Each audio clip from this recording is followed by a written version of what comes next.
আসসালামু আলাইকুম বন্ধুরা।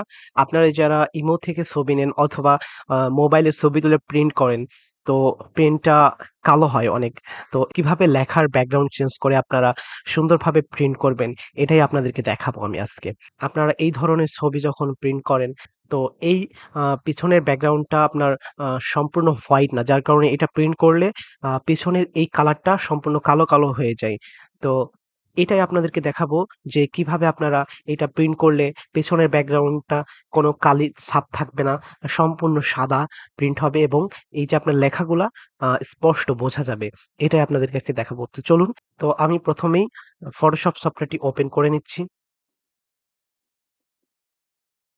তো বন্ধুরা আমি Photoshop সফটওয়্যারটি ওপেন করে নিয়েছি। তো আমি ওই পিকচারটা এখন ওপেন করব। ফাইলে যাব, ওপেন এ যাব। এরপর এই যে পিকচারটা আমি ইম্পোর্ট করব। বন্ধুরা আমি পিকচারটি ওপেন করেছি। তো ছবিটি ওপেন করার পরে আপনারা এই যে অ্যাডজাস্টমেন্ট লেয়ারে যাবেন। এই যে অ্যাডজাস্টমেন্ট, এখানে অ্যাডজাস্টমেন্ট লেয়ারে যাওয়ার পরে দেখুন এখানে লেভেলস। এই যে এই লেভেলস অপশনে যাবেন। এরপরে জাস্ট এইখানে দেখুন নিচের আইড্রপার টুলটাতে জাস্ট ক্লিক করবেন। এরপরে জাস্ট আপনারা ছবির যে আপনার ব্যাকগ্রাউন্ডের অংশটা আছে এখানে জাস্ট একটা ক্লিক করবেন। তো দেখুন বন্ধুরা এক ক্লিকে সুন্দরভাবে ব্যাকগ্রাউন্ড থেকে ছবিটা আলাদা হয়ে ব্যাকগ্রাউন্ড সাদা হয়ে গেছে। তো দেখুন বন্ধুরা, এখন যদি আপনারা প্রিন্ট করেন জাস্ট এইটুকু অংশ কালো দেখাবে।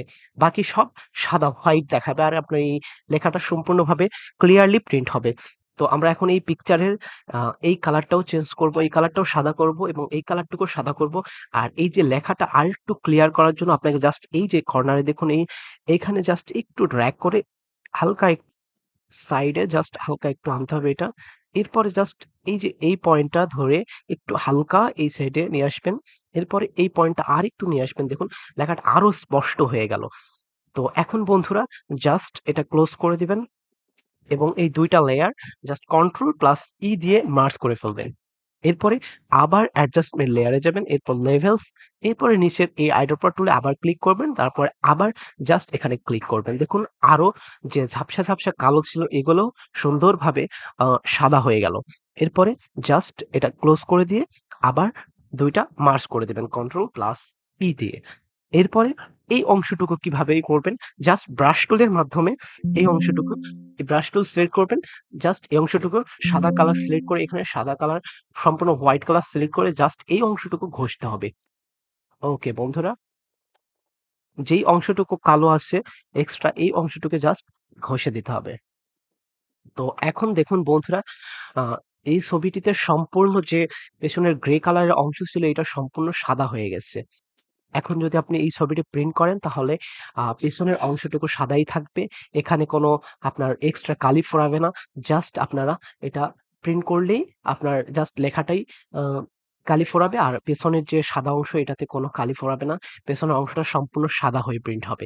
এখন জাস্ট আমি ছবিটিকে সেভ করব। Just save computer. এরপরে জেপিজি ফাইলে এটা সেভ করে ওকে, এটা আমি সেভ করে নিলাম। এখন জাস্ট এটা কন্ট্রোল পি দিয়ে প্রিন্ট করতে হবে। এখন যদি এটা প্রিন্ট করেন সম্পূর্ণ রূপে পেছনের অংশটা সাদা হয়ে প্রিন্ট হবে এবং আ লেখাটা সুন্দরভাবে স্পষ্ট হয়ে প্রিন্ট হবে। জাস্ট এখানে প্রিন্ট করলে প্রিন্ট হয়ে যাবে। ওকে বন্ধুরা। তো আজকের ভিডিওটি এই পর্যন্তই। যদি ভিডিওটি ভালো লেগে থাকে তাহলে অবশ্যই আমার চ্যানেলটি সাবস্ক্রাইব করবেন এবং লাইক, কমেন্ট, শেয়ার করবেন। সবাই ভালো থাকবেন, সুস্থ থাকবেন। আল্লাহ হাফেজ। আসসালামু আলাইকুম।